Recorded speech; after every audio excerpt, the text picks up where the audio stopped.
Hello Leo, Sun, Moon, Rising, and Venus Signs. Kamusta kayo? Sana po'y nasa mabuti kayong kalagayan. Welcome back po sa Star Tarot. Kung bago kayo dito, welcome din kayo. Thank you for your support. I truly appreciate it. God bless you all. Leo, pauna mensahe po ninyo ay don't tolerate less than you deserve. Okay? Kung hindi ninyo deserve, kung alam ninyong hindi yan para sa'yo, kung hindi ninyo deserve yan, wag nyong kunin, no? Wag ninyong hayaan na ma-stuck kayo sa ganong energy. Okay? What else? We have success. Ayan, magtatagumpay si Leo. Merong mga successes dito na makakamit kayo at this time. So, pwedeng pwedeng sa trabaho ninyo, sa career, mga ganon, no? Pwedeng pwede rin sa pera, ito, no? So, it could be anything, pwedeng pag-aaral, no? Depende sa inyong sitwasyon, no? But definitely, whatever that is that you've been working on, no? Meron tagumpay na naghihintay sa'yo.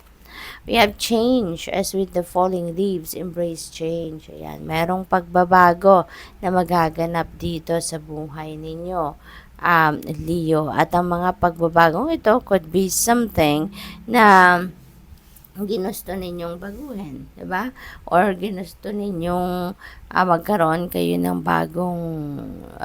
bagong situation, no? So pwedeng ganun ang ganap dito for some of you. Ah, baka kasi ano mo 'yun, baka naaano na kayo, baka parang nabuburyo na kayo or maybe na naiinis na kayo sa situation ninyo. So, that is possible. Kaya, pwedeng babaguhin mo na ang inyong sitwasyon. We have shared, the BCB should still make time for each flower. Ayan, Leo. You know what? It feels like to me that you are very generous. No? Hindi lang kayo nag-share ng mga bagay-bagay na kung ano yung sobra ninyo, but it feels like to me that you've been sharing other things, no, to other people as well, diba? Yung kunyari kahit oras, diba? Pag may humingi ng tulong sa'yo, kailangan ng oras mo, nandiyan ka, diba? Pagkain, pera, no, whatever that you have, no, it feels like to me na hindi ka hindi ka madamot, no? At nagbibigay ka talaga. So, maaaring sa ngayon, may mga sitwasyon na baka hihingi. May meron na naman lalapit sa'yo, hihingi ng kahit ano. And, of course, hindi mo to mahihindian. What else? We have wealthy man. Ayan. So, pwedeng kayo to, Leo, or pwedeng ibang tao.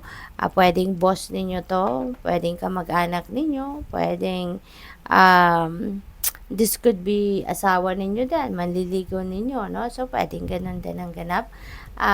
But you are going to be dealing with this person at this time. So, pwedeng boss ninyo ito, no? Pwedeng manager ninyo ito sa trabaho, or this could be someone na magbibigay sa iyo ng opportunity, siguro, para magkapera, para magkatrabaho, yung ganun ba. Pwede rin, no, na si wealthy man is, ano talaga, no, si wealthy man ay isang super yayamanin, no. Baka mayroon siyang successful na trabaho, successful na siya sa kanyang money, career, and finances. So, pwedeng ganon ang ganap dito for you. So, what else? We have privileged lady. And si privileged lady resonates with prosperity and abundance, no? So, maaaring magkaroon kayo dito ng pera, meron dadating dito na financial blessings or financial opportunities na pwedeng maghatid ng maraming pera sa inyo, no? So, possible na ganun ang ganap dyan. Or pwede rin na baka merong return of investment na kayo ngayon, or pwedeng baka merong mag-ano sa inyo dito, may magregalo ng pera. Or there could be a windfall of money. We have gift. Ayan. So, pwedeng material na bagay. Yung regalong ito, pwede rin na opportunities. No? Could be golden opportunity ang pwedeng ibigay sa inyo rito. No? Isang napakahalagang oportunidad ang pwedeng dumating sa buhay ninyo sa ngayon. Oh, wow, Leo, sudden wealth. Mayroong bigla ang kaperahan na paparating talaga. So, windfall of money, definitely, ang pwedeng panggagalingan ng malaking amount of money ninyo at this time, no? Kaya, good luck sa'yo. Pwedeng, pwedeng may panalo siguro kayo, no? Pwedeng may magregalo sa inyo ng pera, hindi ninyo inaasahan to, syempre. Or pwedeng manalo kayo, no? Pwedeng meron kayong winning na makukuha sa ngayon or marireceive. We have change. Ayan, another change energy. So, mayroon kayong pagbabago. Muling pagbabago sa inyong sitwasyon. Lalong-lalo na, no? Baka pagbabago ito pagdating sa kapirahang aspeto, pagdating sa pamilya, dynamics, no? It could be anything.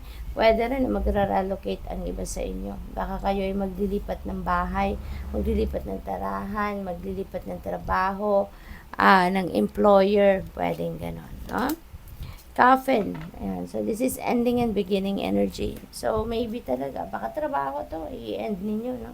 Baka meron na kayong tatapusan trabaho or maybe magra-resign na kayo sa isang trabaho ninyo, no? Baka napapagod na kayo and you want to look for another job. You want to look for a new job. So, pwedeng ganun ang ganap dito. Kaya, ayan. So, meron tayong coffin energy. So, good luck sa'yo. Thank you for watching Love and Light. Namaste.